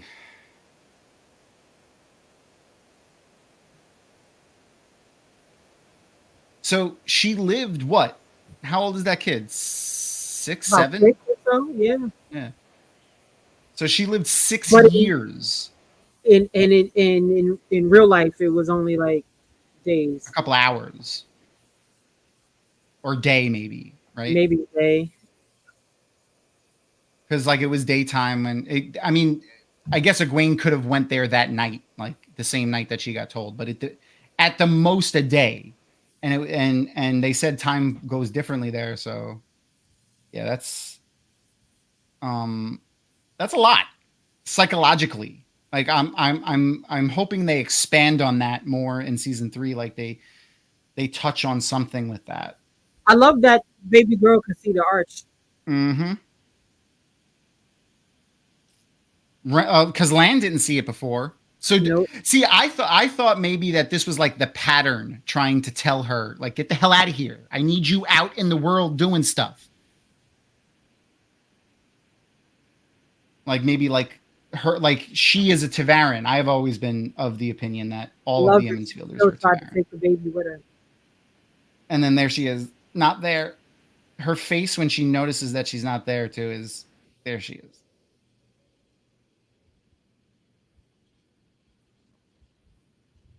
Oh God. Yeah. Oh my god, I can't even. Oh, I can't even imagine. Yeah, no. Woo! Oh my gosh. Such the acting in this scene is fantastic. Ooh, ooh. As a mother, like this is, woo, this is killing me right now. When we got to I got to No, watch this a little early, it's funny. and when I saw this, I was like, oh man, every parent is gonna have a heart attack when this Oh my happens. gosh, it was very triggering. Like I've never lost a child, but I just Can't imagine. I can't imagine. can't imagine. But yeah, no, that's Zoe is this season, particularly for a lot of the characters, but Zoe does great for in a lot of different. Her range this season is great. Like, so first we're gonna end the watch party, and then in a minute here we're gonna go to full spoilers. But for now, Zoe does a lot of like. So we have this obviously is amazing. Like her acting in all of the arches, we got a lot of different stuff, and then this end scene here, that cry, her every part of her just was great. But then later on, we get that, like, you know, when she's essentially torturing the Suldam, Mm-hmm. and then when she fails to heal Elaine, Mm-hmm. and fails to heal Egwene and Rand, and like it was, and her face and all, like her acting in those scenes are fantastic. I mean, I think Madeline probably steals the entire season with her her stuff, but I think Zoe did a great job. A Wheel of Timeshare. Timeshare. I can't with you. I can't. That's so funny. All right, so we're gonna get ready. I'm gonna switch it over to full book spoilers. So if you don't want a full book spoiler, thank you for hanging out with us. Go check out Want and Color and Sharnise and Kiba, and keep an eye out for some new stuff coming from Sharnise, hopefully soon. Yay! And spoilers. Okay, so the obviously you were talking about Asmodean as the teacher, and I still think we're gonna get Asmodean. Okay. And I think we'll have him by the end of season 3. Oh, well, the way they're kind of, yeah, because they got to kind of get things in there. Yeah. Rafe. I mean, they've pretty much all but confirmed that they're going to the Aiel Waste in season 3. Like, they're not doing the Stone of Tyr. Mm-hmm. So that can mean a lot of things. I like one of the possibilities, and I want to see what you think about this, is that, and a lot of people think this, that Rand is going to find Kalendor at Ruidian or somewhere in the Waste. What do you think about that? Because there's no Stone of Tyr. Okay. I didn't think about that. Okay, so but we got to find it somewhere. Ruidian seems like a great choice if there's going to be no Stone of Tear. So then Or at what? least not in season. I mean, the Stone of Tear is there because we saw it in that flashback with Suan, but they're not going to it in season 3 at the very least. That they've mentioned. Or maybe Kalendor just comes later. I mean, like, what does prophecy look like on the show? Is it different from the books? I mean, we know it exists because he had the Catharian cycle, the book, but we haven't heard the prophecy of Kalendor yet. So that's what I would be curious to know. If the that's what I was saying. One rep Maxwell that Kalendor and the Stone, but just later. Yeah. I'm curious. I want to know what the prophecy, if the show changes any of the prophecy. Okay. I wonder if they're like leaving the possibility open. Like that's why they haven't done the prophecy yet. Like mentioned it because like about it or see how they want to fit it in. Like if they want to try to weave it into season 3 or season 4 or. I like that. I personally, I agree. I hope they just keep the Stone of Tear as is and just do it later. I'm just looking forward to some glass columns. Mm-hmm. I want to learn some Aiel history in the glass columns. That's always been my favorite thing. Favorite part of book 4. Oh my gosh. Mm-hmm. Seeing the little bits of the Age of Legends. Yeah. And it's cool to read. It's cool to read that sequence backwards too, so you can. Oh yeah, okay. Go forward. Yeah, you go forward in time. That's interesting. Yeah. She did say, but we didn't get like, the whole reading, like where it's going to be and stuff. Yeah. I want to know if the whole thing is exactly the same. The flashback scenes in the book, like in the sense of when they go through the columns and stuff like that, and then when we get scenes from the Forsaken when they're talking about the Age of Legends or referencing stuff from the Age, those were always my favorite scenes in the books. I loved reading those scenes. Yeah. The glass columns were fantastic. I loved seeing like them talking with Someshta around like planning for the Eye of the World and stuff. That was just always so cool. Yeah. I definitely agree.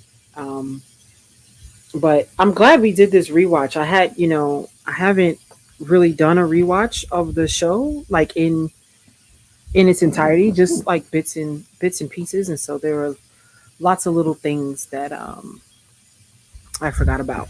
I mean, me too. Every time I go back and watch another, especially after having seen season 2, going back and watching season 1 was nice because there was a lot of little things there that you could tell they were building on before they had all their issues with the COVID stuff and Barney leaving. You could see a lot of the structure that they were building for season 2 in season 1, which I liked.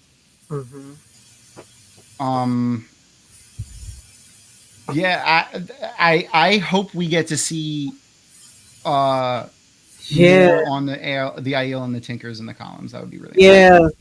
That yes. I hope that whole thing is the same. Me too.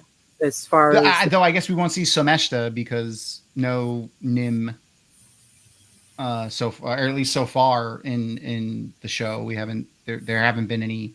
There's no reference to the Green Man or any of that. Green Man, right? Yeah. Right. We didn't have a Green Man. Yeah, but at the very least, we'll see more Lews Therin or the Aes Sedai and the Aiel planning and that stuff. So that'll be interesting at the very least.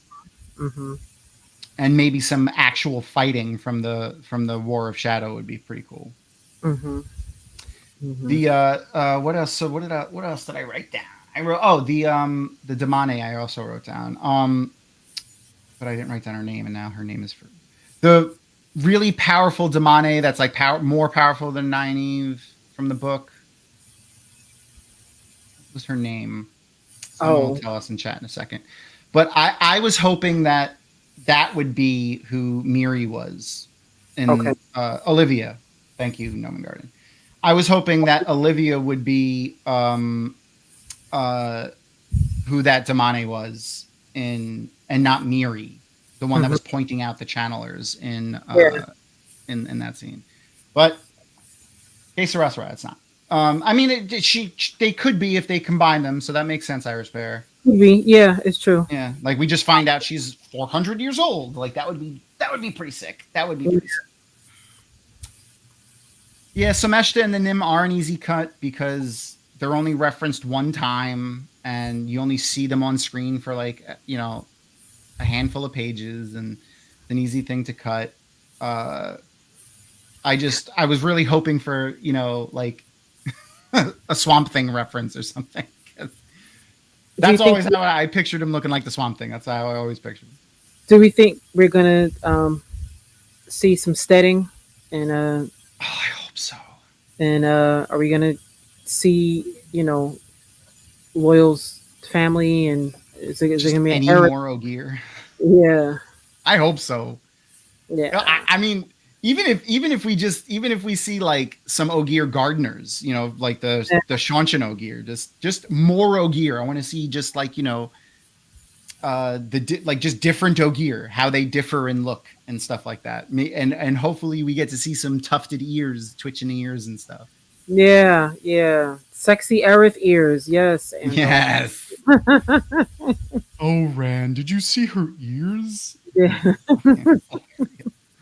I don't remember. I know Rafe addressed it in that Q&A that he did. I forget what he said though about the sea folk. I feel like we're gonna see some sea folk, but I forget. I don't think I saw that Q&A, but we do know that the sea folk exist. So okay, that they're in the show. Like they've talked about them within the show itself. Yeah. At the very least, Moiraine and Bile-Domin reference them. I want to be able to get Bale-Domin and I never know how to say her name. The Shanshan Eganin. Eganin, yeah. Or Leilwin. We don't get on anyone for pronunciations here. Llewellyn. Shipless, yeah. Shipless. I want to see what Tuon looks like, because I just, even though I hate the Shanshan, I just feel like Tuon is going to look incredible. I need to, because we had Uno, we had our Uno scene in this episode. I have to play my obligatory Rafe talking about the Shanshan bit. But basically, this was his. It's like a behind the scene thing that he did that I cut together. But this was his answer to why they did what they did. Okay. The Shanshan are incredibly dangerous, and we needed people to be fucking terrified of the Shanshan. I swear to obey, to await, and to serve. I mean, yeah, okay. Yeah. Fucking terrified. Yep, definitely. Yeah, definitely.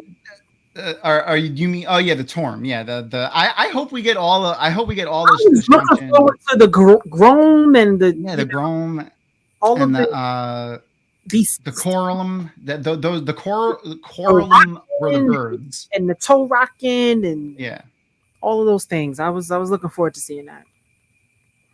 I agree. Rocking are an important, but yeah, because they use them as like scouts, right? But like having aerial units in military is huge. Yeah, we have drones now, but the Rockin' were the drones. Exactly. I mean, the Maxwell 100%. I agree with you. It's huge, especially, I mean, if not only for the attack on the White Tower, but like there's a lot that goes into the reason why the Shanshan are so ever victorious. The word is escaping me.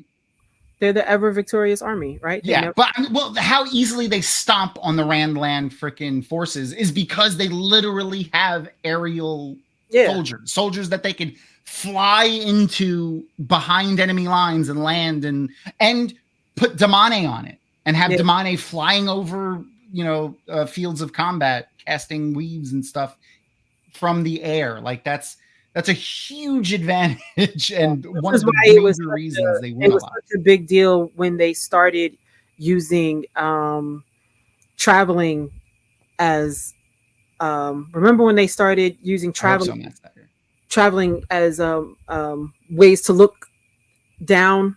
Yeah. Who they I mean, they did that in, I think, did they do that before A Memory of Light? I think so. I don't remember, but I don't think they waited all the way to Memory of Light to start doing that. When they open gateways and look down. And look down from them. Okay. Yeah. I really love when they started using. Andrew said it was only in a last battle. Okay, there you go. But I love when they started using, and that's, I don't know if that is 100% Brandon, but that's such a Brandon thing, like using the magic systems in ways that you would not have thought to use the magic systems. Like that's such a Brandon thing to do. Yeah. But Robert Jordan did have a lot of ways that he did that too. So, and Brandon and Harriet and Maria and all of them have said numerous times that they're never going to release like exactly the things that Brandon wrote and exactly the things that Robert Jordan wrote for. I don't think it's necessary. I don't think we need to know that. We don't. We just enjoy it as it is. Yeah. I hesitate to agree with you, but I think I agree with you, No One Garden. The Andril, like the entirety of Andril is a Brandon thing, and that's such a like we do know that he made that character for sure. Yeah. So yeah, Brandon did have a lot of fun with those gateways. Yeah. Another fun little Wheel of Time fact. Hold on. Wheel of Time fun fact. Can't resist. Speaking of gateways, though, our own CEO, Kathy, the CEO of Dragonmount, is a little bit infamous or famous within the Wheel of Time community. If you Google the words Robert Jordan and German Shepherd, the very first article that will pop up is about Kathy specifically. Kathy asked, I want to say, I think it's like, what would happen if you open a gateway behind yourself and then balefire yourself through the gateway or something like that? And Robert Jordan, like in a like a very sarcastic tone, basically was like, "Go touch grass, nerd." Like he said, Miss, I think you need to go have a relationship with anyone or anything, even a German Shepherd. Wow. Because, like, why would you ask that question? But yeah, that was Kathy. Kathy is the German Shepherd girl. But yeah, they wrote articles about that. And that was like a long time ago. That was like 2002, 2001. But yeah, that was Kathy. Wow. Oh God, I wish it was it. I wish I knew there was a community back then. We'll make up for it now. We're going to make up for it now by no idea. By having you everywhere and making sure that, like, speaking of, Matt Stagger did it a minute ago, but make sure to go and do all of the follows and likes on Watt and Color, and follow Sharnise over on all of the social medias and go to the link tree. If you want to join the Mocha Girls Read meetup group, they have places all over the country, but also, like you said, you do the Zoom stuff or the virtual meetups for them too. So go and check that out if you are so inclined to join a book club. And I think, I don't know if Arosa is still here, but Arosa Sharnise is the organizer of the Harlem chapter of the Mocha Girls Read. So yes, I know Arosa is in New York as well. So maybe that's something that we can get y'all together doing if she's available for that. Yeah, and I am about to start back with in-person meetings. Yay! Very soon. So we still will have our online meetings because we have people that have joined us from other countries, which is really cool. So we'll never stop having online meetings. So thank you, pandemic, for that. But I miss being in person. That was like my favorite thing to do, to sit in a circle of women and talk about books. It's like the dopest thing ever. So I'm looking to get back in person. That's great. With the meeting. So unfortunately, Tom, there are no men allowed in our book club. That's okay. Hey, listen. We got enough stuff. I'm okay with being excluded from certain groups. I get to see you through the Wheel of Time community. Yes, which I love. Norman Garden posted the quote, young lady, you are entirely too obsessed and have far too much time. You need to get some sort of life. I suggest you go and have an intense love affair. It doesn't matter with whom, be it man, woman, or German Shepherd. Yep. That is what he said. That is what he said to our Kathy. Basically, go touch grass, nerd. That's what he said. Oh, that's man. He had a way with words. For sure. So true. Well, yeah, I was gonna say, Max, you're a new name in chat. I'm glad to see you here. You're going to WatCon. I have to say, I unfortunately will not be at WatCon. I have a friend who is celebrating her 50th birthday in Antigua at the same time, so I will be in Antigua while everyone will be at WatCon. But that sounds like that Antigua is much nicer than Ohio. I'm sorry. Anyone that lives in Ohio, I think you would agree with me. I just hate that I haven't been able to attend a WatCon at all. I'm dying to go. So. Well, they're definitely gonna keep having them. So I'll get there. I'll get there. Yeah. I will. I think I'm 60-40 that I'm going to WatCon this year, because I'm going to try to go to. I want to go to Malkircon over in Prague this year, so that's going to eat up a lot of my convention budget for the year. But we'll see. Well, yeah, Antigua's eating up my travel budget. Period. Like I bought my membership for JordanCon, but I'm thinking like, I don't know. That's fair. That's entirely fair. Probably be at JordanCon, most likely. Right. That's good. I'll definitely be at JordanCon. I mean, I have to because I work there. So. Yeah. I wanted to ask you. Oh, what are you reading right now in your book club? That's what I wanted to ask. Okay, so right now we are reading. Of course, my iPad is dead. We're reading right now at this very moment. We're reading Verity by Colleen Hoover. Okay. Very popular book. We're kind of late to the Verity game. Lots of book clubs have already read that novel. So we'll be discussing that this month in January. That was our December book, was Verity. Okay. And for January, our January book, which we will discuss in our February meetings, we're going to one of my favorite authors, Octavia Butler, and we're reading Dawn by Octavia Butler. So I'm excited about that. And then oh my God. So the way we do our books is the owner of the book club, she comes up with a theme for the month. And then we nominate books that fit under that theme, and then we vote on it, and all of us all over the country, we vote on it, and then whichever book wins, that's what we're all reading. And so we're all chapters, we'll read the same books at the same time. That's cool. I like that, because then you can share. We're one club. We're one club. I love that. That's cool.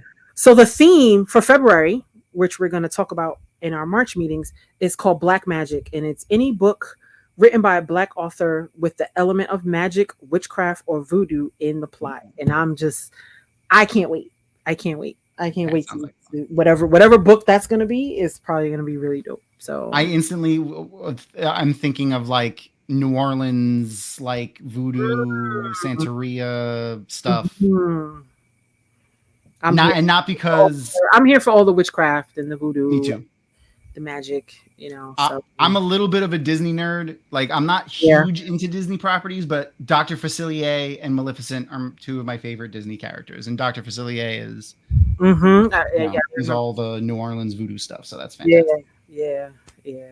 So yeah, so that's what we're doing. You know, All right. Well, And I there's tons of, like every book nerd, I have tons of other books that I try to oh yeah, forget read it. at the same time. Yeah, no, I bought like I read 2 books in 2023 because I'm terrible, and I bought like 12. So there's Oh, that. yeah, I'm always buying books. Always. hmm I'll never I stop. forgot what there's a Japanese thing. There's a word for, yeah. There's a word. Yeah, a word for it that is it means basically buying books and never reading them, and I forgot what it is. Yeah, But I have that 100%. yeah. But speaking of foreign words that I want to leave everybody with, and since you welcomed us with Jumbo, Yes. I have to leave us with Kwaherini, which means it's Swahili for they don't like to say goodbye in their culture. They say go well. Kwaherini. Yep. And I learned that from Disney. I'm not going to take I'm not that intellectual, but yes. I like it. So but in Animal Kingdom, they, you know, in Africa, which a lot of the portions of that area are supposed to be Swahili and stuff like that, and a lot of the people that work there are actually from several countries in Africa, all over the place. But some of them speak Swahili. There's a few countries that Yeah. speak Swahili because But they sing in their language too. the country borders are made Blurry at best. They were created from by Europeans. So Yeah, by the colonizers. not Yeah. taking into account, people What they call it. or whatever. Yeah, where their borders lie. Exactly. Yeah, exactly. So you'll have the same culture in different countries in Africa. Matt Stagger read 107 books in 2023. Damn, son. I like That's awesome. I like it. I'm Yes, jealous. Iris Bear. Yes, Iris Bear. Do not complain to me about how many books yes, that's right. That's fair. Getting that because I can. Why do I buy so many books? Because I can. Leave me alone. That's fair. I mean, hey, listen, that's good. And at least support the authors, even if you don't read them. I saw something that said, "I'm not a book hoarder. I'm a book collector." Exactly. There we go. They're 2 different hobbies, reading and collecting. Yeah. Yes. Well, anyway, I love y'all. And thank you for coming and hanging out with me and classing up my show. No, thank you. So fun. Thank you. And with I want that, to come back. I want to come back on another. oh yeah, 100%. Whatever episode you want, you just tell me and you're coming. Whoever's with us, they're gonna get a bonus guest with you. I don't care. Thank you. You are welcome whenever you want to be here. And shout And out. next time I come up to New York, we're going out to Please, let's do it. dinner or lunch or breakfast Yeah. or on an excursion, whatever. I'm coming to say hello. Please do. 1,000%. I would 1,000%. love it. Love it. Love it. Love it. Shout out to everybody in the chat too. Yes, I love all y'all. We will see you next week. And with that, Kwaherini. Kwaherini. I Oh love well. it. Love it.